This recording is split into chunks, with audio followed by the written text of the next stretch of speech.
Welcome to the Therapy for Black Girls podcast, a weekly conversation about mental health, personal development, and all the small decisions we can make to become the best possible versions of ourselves. I'm your host, Dr. Joy Harden Bradford, a licensed psychologist in Atlanta, Georgia. For more information or to find a therapist in your area, visit our website at therapyforblackgirls.com. While I hope you love listening to and learning from the podcast, it is not meant to be a substitute for a relationship with a licensed mental health professional.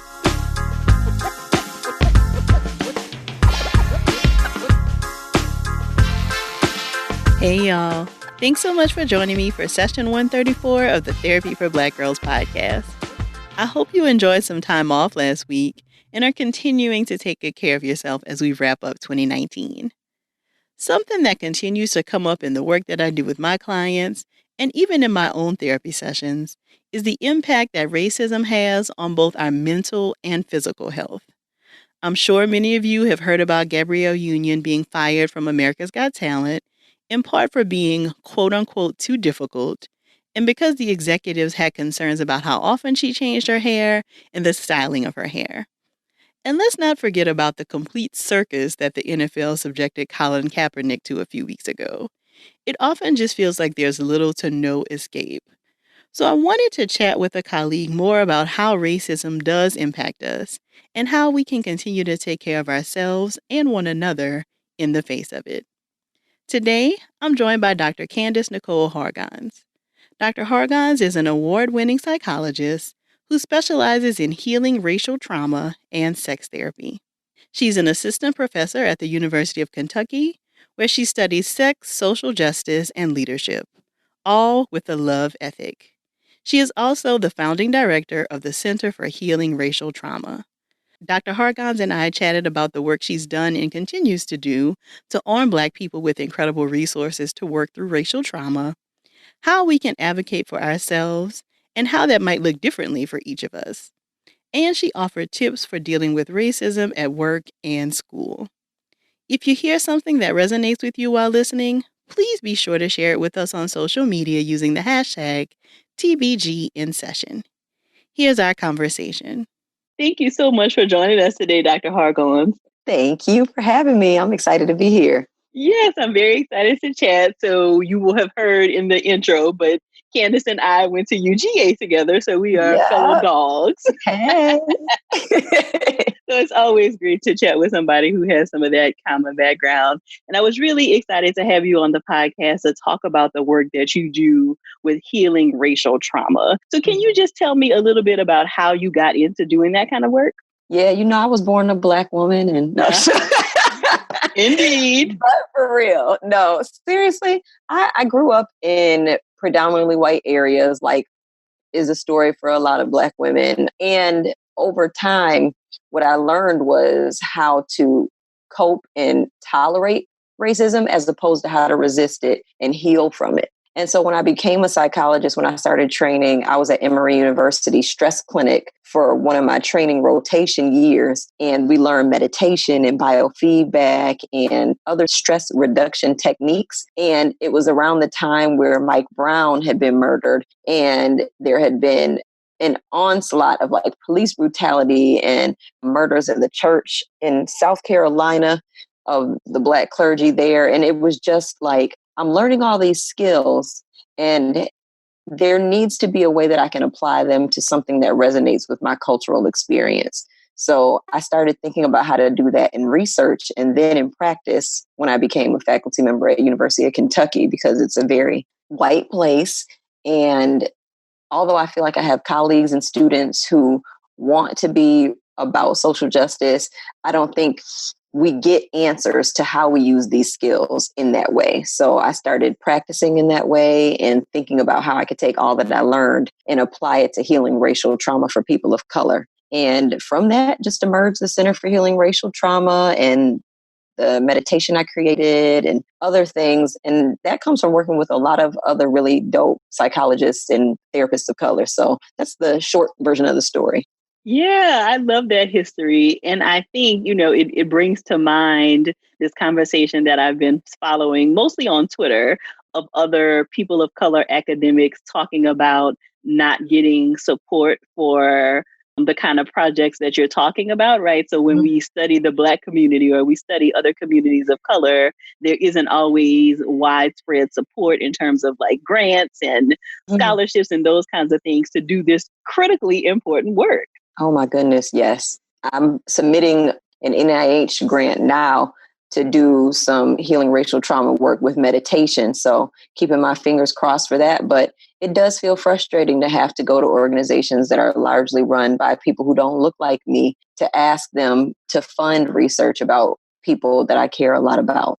Yeah, and it's like, okay, well, if y'all just get rid of racism, then we don't necessarily have to Right. funnel all of our time into this, right? But that's not happening. So then That's we have step to, one. right. So then we have to make sure that we are creating resources and support to be able to take care of our people. Absolutely. Yeah. Absolutely. Yeah. So tell me more, Dr. Hargons, about how you use this work clinically. Like how are you using this with your clients? In 2016, I created the Black Lives Matter meditation for healing racial trauma.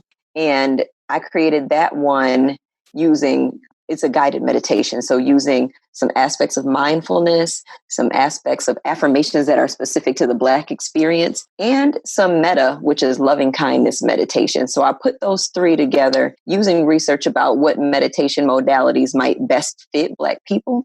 And I sent it out to listservs full of therapists, psychologists, counseling centers, colleagues in private practice. And then I held my breath because I was feeling really vulnerable and nervous about creating something as an intervention, being a pretty early career psychologist, but I recognized that I needed it. And so it might be likely that other people would need it. And I got an overwhelmingly positive response. People emailing me saying, girl, I didn't know I was going to be crying in my office listening to this meditation after you sent it down the listserv, but I really needed this. People saying, man, the affirmations you spoke to really made a difference to how I see myself and how I experience the day to day. So knowing that people listened to the meditation and that it really resonated with them was a good first step for me because, you learn things and you apply your skills, but oftentimes we don't get feedback from a national audience about,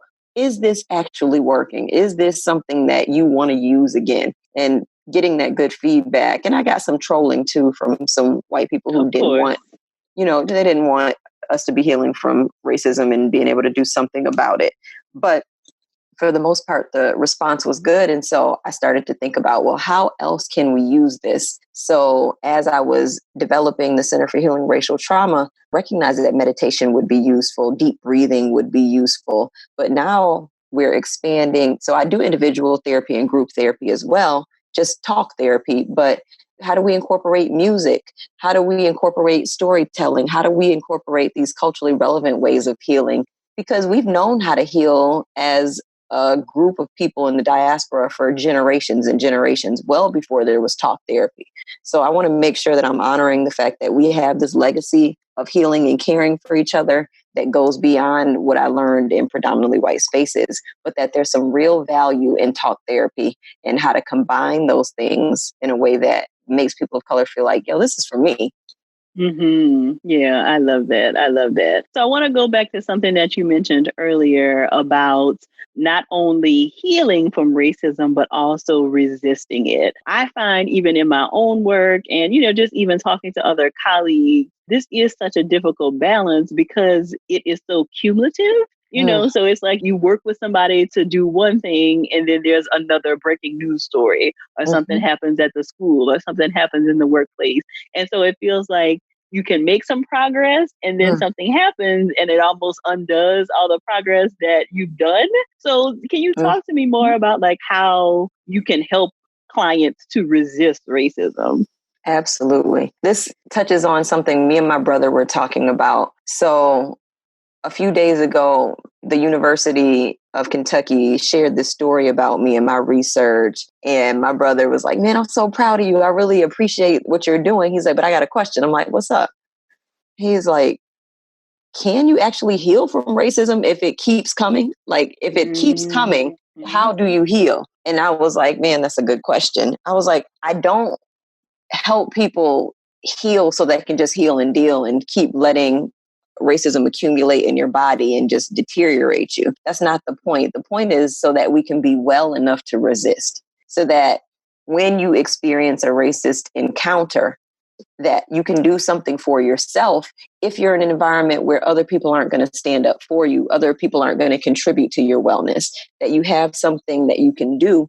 And then you learn strategies from your wellness of how you can resist. So how you can talk back, how you can fight back, how you can dismantle these systems of oppression, because that's a part of healing. I don't think healing comes without resistance when we're talking about something like racism. And so a part of that work is, okay, here are the ways to get your mind and body to feel well again, so that you stop having these intrusive thoughts, or you can breathe better again, or you don't feel like your body get tight when you're around a group of white people in the same way.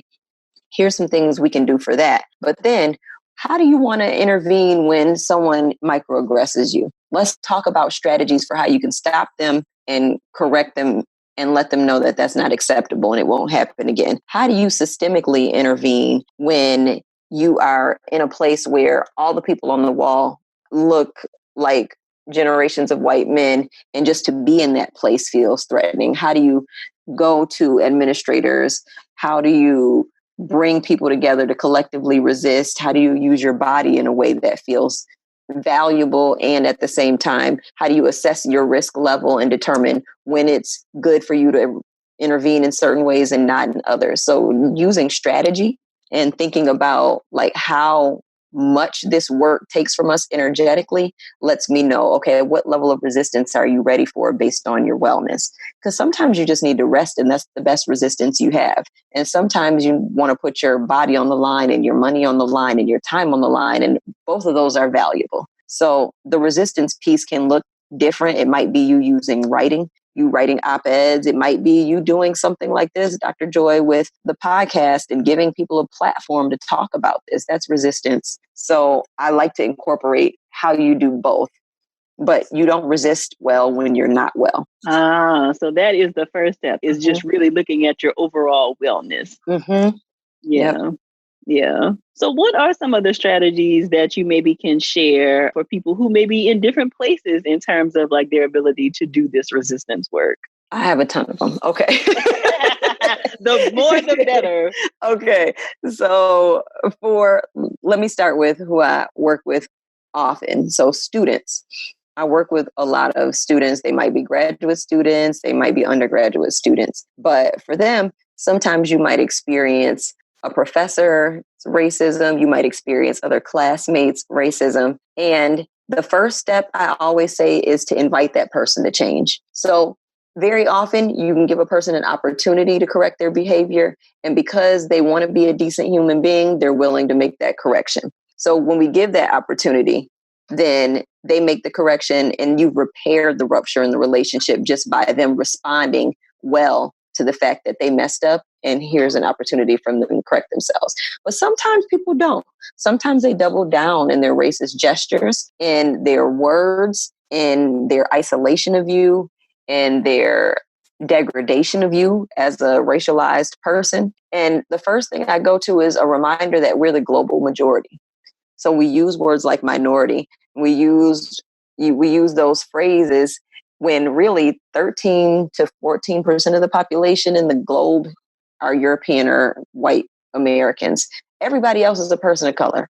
So when you recognize that you're not in a minority, that you come from a strong history, a beautiful tradition, then that empowers you to feel less isolated and less marginalized, and get connected to your power, that you deserve whatever space you want to take up, that you have a right to speak back and to address the situation at the next level. I think a way racism works is to function by scaring people out of resistance. So it's one reminder that you deserve to resist. You have people who will have your back if you choose to resist. So thinking about who your networks are. If you have a group of faculty and you have 2 people of color on the faculty, reaching out to them and saying, hey, this has happened. This is the way I want to address it. Can I have your support? If you have other colleagues of color and even white allies who say that they want to be accomplices, then you reach out to them and say, hey, I need your support because I'm going to take it to the next level. And watch people show up for you. So inviting your colleagues, your allies, and your collaborators in is the next level after you've tried to address it one-on-one. And that might look like them addressing the person because you've already had a one-on-one conversation and maybe they can receive correction better from someone else. It can also look like you documenting all the instances where racism has occurred and then taking it to a person who has more systemic power. It can look like you protesting through creating signs or showing up to the classroom. I put a post up about this a few weeks ago, showing up to the classroom with signs that say racism won't be tolerated here. So if you want to take your action to the next level, something more visible, it can look like some of the students at the university had scheduled a meeting with the president and some students locked the president into a room and they were like, you're going to listen to us. This is important. I mean, you can go all the way up depending on what you feel like you're willing to risk. So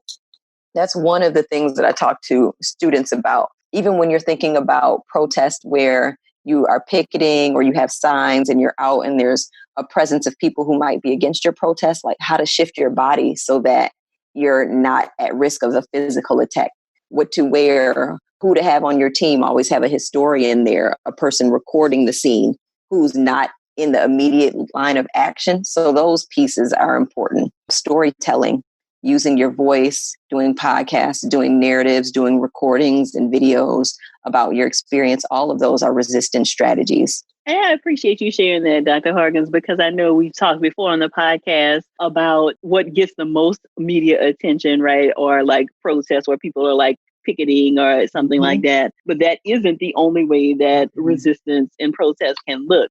And so some people may not feel comfortable doing that or may not feel like that is where their gift lies and can use these other strategies to be able to resist as well. Absolutely. I like to let people know that I'm an introvert. So being in a protest, in a march is probably not where you're going to find me because one, I get physiologically way too aroused in that situation. One time I was at a Trayvon Martin rally in Atlanta. Girl, let me tell you, within 5 to 10 minutes of being there, I passed out.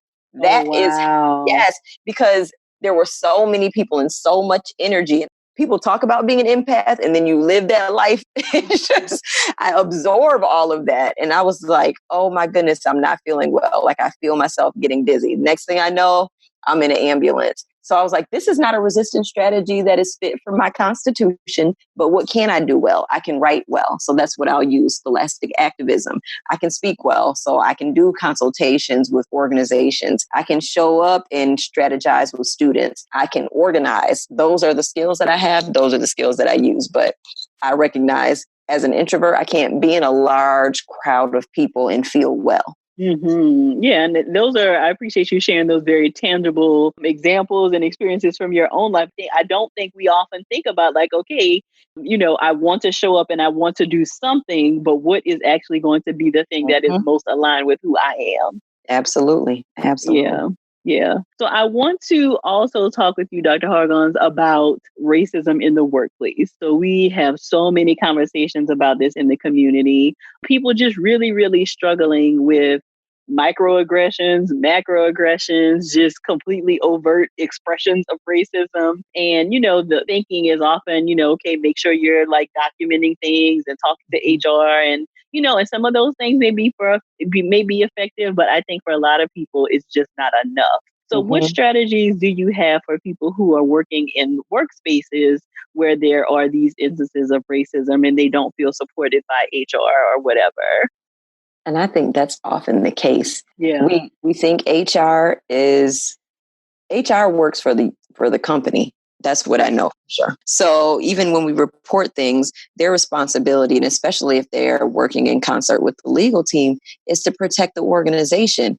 And that means that organization is going to like lobby around whatever will look best in PR more often than not.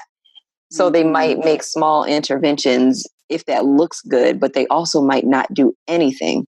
And so I just want to acknowledge and validate that the experience of racism in the workplace and feeling alone and like documentation isn't enough is real. You want to have outside colleagues who don't work in that system, who haven't been absorbed into the homeostasis of that system, that you can talk to about what's going on. Preferably people in the same field who you can go to and they don't feel beholden to that organization. They're not paid by that organization, nor are they evaluated by that organization. So you might have groups like, say, if you are in medicine, instead of going to your hospital or your doctor's office HR, who might really have relationships with the people who are microaggressing you or engaging in racist acts, you might go to the American Medical Association or whoever the accrediting body is for the type of work you do and make your report there, or the ethics council for the organization or the field that you work in and make your report there. But you also might need to take it to the media. And a lot of people feel concerned about what that means. So what you have to be willing to assess is your risk level and what you can tolerate. So I say there are livelihood, life, and luxury fears. So your life fears are, is it possible that someone could kill you? And I don't say that lightly because we know people have died being actively involved in the movement, resisting for themselves. That has happened. So if that is on the line for you, then you might think about, are people that I love or am I in danger of losing my life? That's a life fear. You also have livelihood fears. So that might be the fear that you will lose your job and lose the ability to provide resources for yourself or for people you care about. And that, as we know, has happened for people. I don't want to minimize the fact that some organizations and agencies act like that. They will take away your job. They will fire you. They will find a way to create a scenario where you want to leave. And then there are luxury fears. And those are fears where, well, maybe people will isolate you at work. You won't lose your job, but they won't talk to you anymore. Or people might be talking when you walk into the room and stop talking. So they make you feel really uncomfortable, but you're not at risk of losing your life or your livelihood. So you have to know at what level you feel comfortable intervening, and there's no judgment for any of those levels. If you're the only person providing resources for your family, maybe now isn't the time where you want to resist in a way that might cost you your job. And maybe you'll strategize for how to do that once you have enough saved to make that move. So I want to acknowledge that there are different levels at which you might engage. But say you're ready to go to the next level, you can use the media. So that might be writing an op-ed in the local or national news. That might be going on the news with a report, speaking to a reporter about what's been happening. You have to document, like we talked about, but that's not enough. But it is enough to create the case for your story.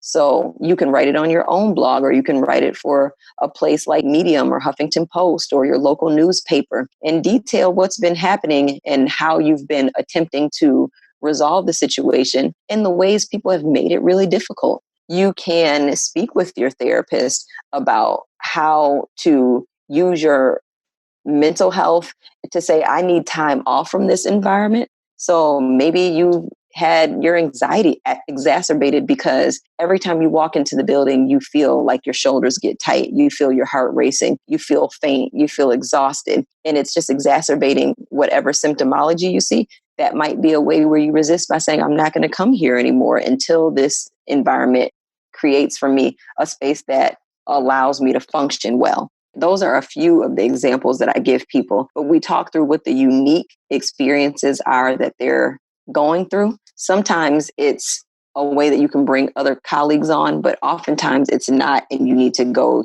through outside channels. You can contact your local NAACP or Urban League or Black Lives Matter chapter or other agencies that are about social justice and have them come in and do workshops or consulting so that you don't have to be the one to do the emotional labor. I know that gets put on us a lot, and you can't be the one being microaggressed and being targeted and also trying to do the emotional labor of educating everyone, especially if that's not even your specialization. So those are some of the strategies that you can use for resisting. Yeah, those are great strategies, Dr. Hargons. I had not thought about the idea of like getting your larger accrediting bodies involved as opposed to going to, the HR directly in your company. I bet that is a far more effective strategy than talking to your HR in-house.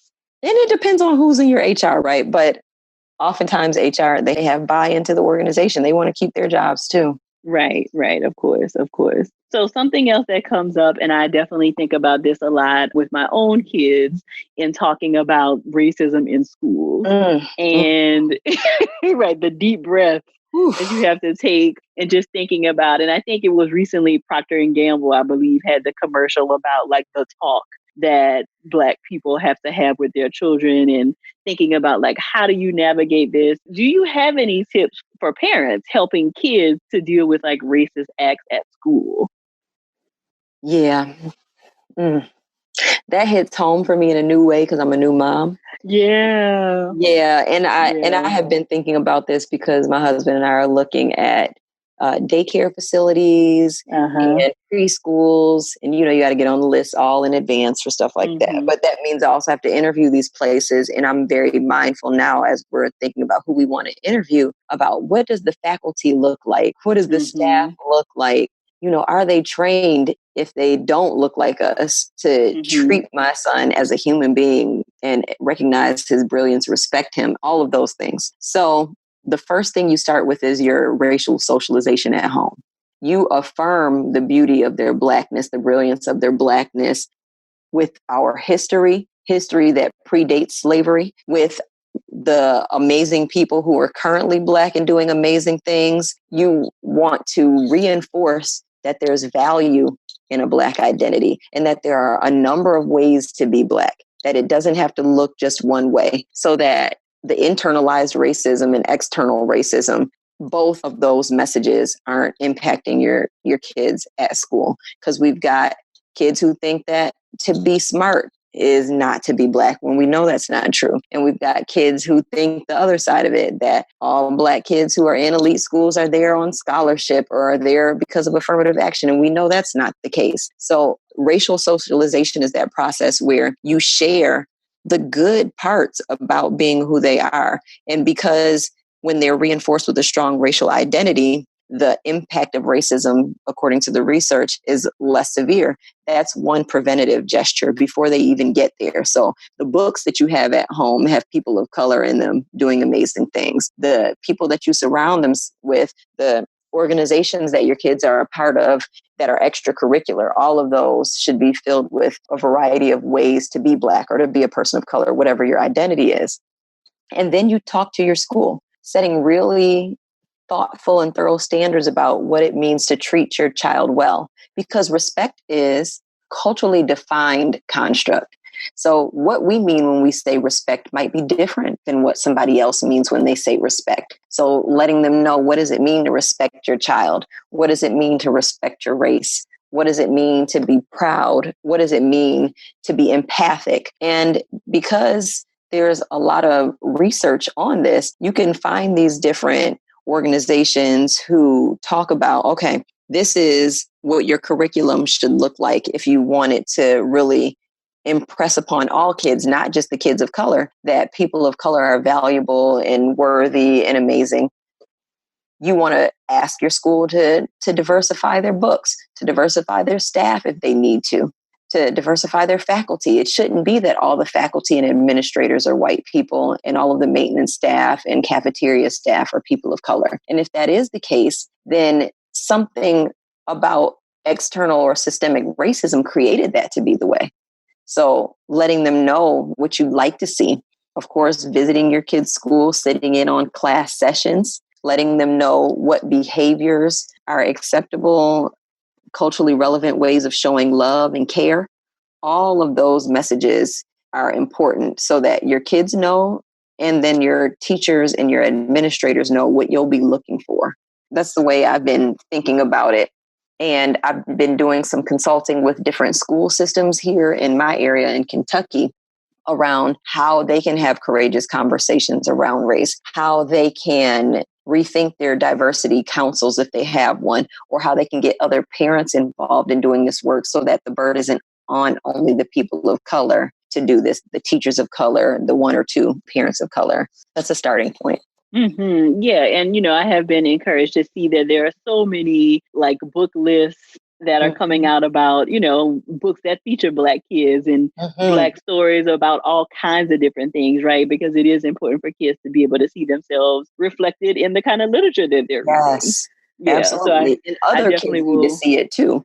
Yes. So I definitely will be including all of those in the show notes so that if people are looking for those books, that they can find all of those things as well. Absolutely. So, Dr. Hargons, can you tell me more about the center that you just opened? And tell me, like, what kind of work are you going to be doing there? Like, what kinds of services are you going to be offering? Yes. So we just opened in September. It's been in the works for about a year and a half. And right now we do individual therapy. So I see clients all over the state of Kentucky, and I use a digital platform to do that, or I see them in my office, but mostly because a lot of people don't live in Lexington, I'll see them digitally.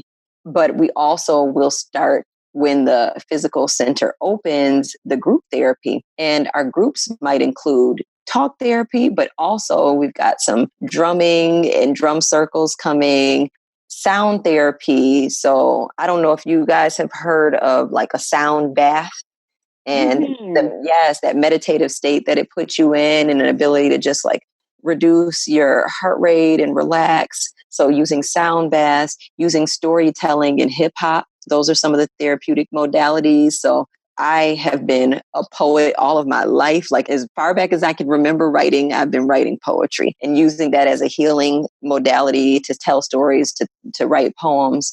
So all of those things in connection with racial trauma. One of the workshops we have coming up is called Therapy. And we're going to be talking with Black women. This will be during Black History Month, about our relationship with our hair and our skin tone, and how internalized racism has created all these messages around how we see ourselves and our beauty and what those standards are, and how to heal from and decolonize our curls and our coils and our kinks. So that's one of the outreach components, where therapy isn't just like, I have a one-on-one relationship with you, but it's sometimes I have a relationship with my community or a relationship with members at this church, and we all come together and do things that are healing.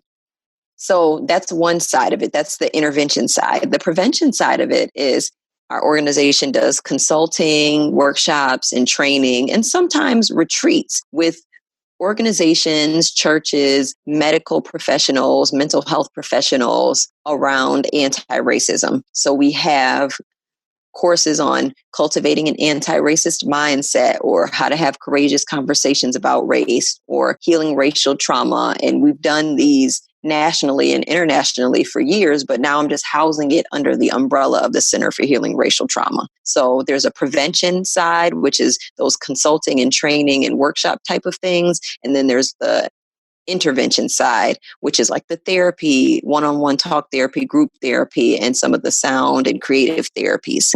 Love it. I'm really looking forward to seeing all of the great work that is going to come out of your center in the years to come. I know it's going to be amazing. So what resources do you have, Dr. Hargons, for anybody who wants to maybe read more about some of the things that you've talked to, or some resources that you find yourself suggesting to your clients frequently? So another person who is UGA affiliated that you might know as well as Annalise Singh, Dr. Annalise Singh just created, she just created the Racial Healing Handbook. So I've been using that. Actually, my colleagues and I are walking through that together so that we can make sure that as we're doing this healing racial trauma work and this social justice work, that we are being mindful of our own need for healing and continued work in that area. So her Racial Healing Handbook is one I recommend. And it's basically a workbook that you can go through over a number of months, where you unpack some of the messages you received about your race and how you develop your racial identity, and what makes you proud about being a person of color, a Black person, all of those pieces. So I use that. It's really accessible. You can read it. Anybody can read it. The meditations are a resource. You can find those on the Center for Healing Trauma website at centerforhealingracialtrauma.com, or my drcandicenicole.com website. So it's the Black Lives Matter meditation for healing racial trauma. That usually works best when you've experienced an encounter that feels like a microaggression, or a more overt racial harassment. And you give yourself about 17 to 20 minutes to listen to the meditation, and it kind of walks your body through relaxation and affirmation. So using that is a strategy. And I recently did a research study to determine the empirical value of it. And so I'm looking forward to hopefully having that paper come out. But we found that people generally feel better physiologically and mentally when they listen to the meditation. So that's awesome. If you like reading research articles, Dr. Helen Neville has some amazing articles on like the cost of racism for people of color. Dr. Jioni Lewis, she has some amazing work on the intersection between sexism and racism for Black women in particular, because as we know, intersectionality is real. It's not just racism and that's it, but it might be racism in age and body size and ability, all of those things intersecting that are just cumulatively wearing us out. So she has some really good work in that area. If you're a white person, there's a journal called Becoming Anti-Racist. You can look that one up. It's L. Glenise Pike. So many books that I love reading of people of color writing about racism. So I usually highlight people of color who've written about it. Not to say that white people don't do a good job, but I think that they get enough press. So I want to highlight the people that I know who are Black women in particular, but people of color in general who write about this. And those are some of my faves. Perfect. And we will definitely be including all of those in the show notes. So you've already given us your website. Can you say it for us one more time so we can make sure we get that accurately? Yes, it's www.centerforhealingracialtrauma.com or drcandicenicole.com. And then you can find Dr. Candice Nicole on social media on Facebook and Instagram. I have a Twitter, but I'm never on Twitter, so I don't really So don't try to find her on Twitter, y'all. Just find her on Facebook and Instagram. Right. Well, thank you so much. I really appreciate all this great information that you shared with us today, Dr. Candice. I appreciate you for having me. It's been a pleasure. And I was just excited that I got a chance to connect with you, my UGA sister. Oh, yes, absolutely. Thank you so much. I'm so glad Dr. Hargons was able to share her expertise with us today. To find out more information about her and her practice and the resources that she shared, be sure to check out the show notes at therapyforblackgirls.com/session134. And please remember to share this episode with 2 people in your circle. And don't forget to share your takeaways with us either on Twitter or in your IG stories using the hashtag TBGInSession. If you're searching for a therapist in your area, be sure to check out the therapist directory at therapyforblackgirls.com/directory. And if you want to continue digging into this topic and meet some other sisters in your area, come on over and join us in the Yellow Couch Collective, where we take a deeper dive into the topics from the podcast and just about everything else. You can join us at therapyforblackgirls.com/YCC. Thank y'all so much for joining me again this week. I look forward to continuing this conversation with you all real soon. Take good care.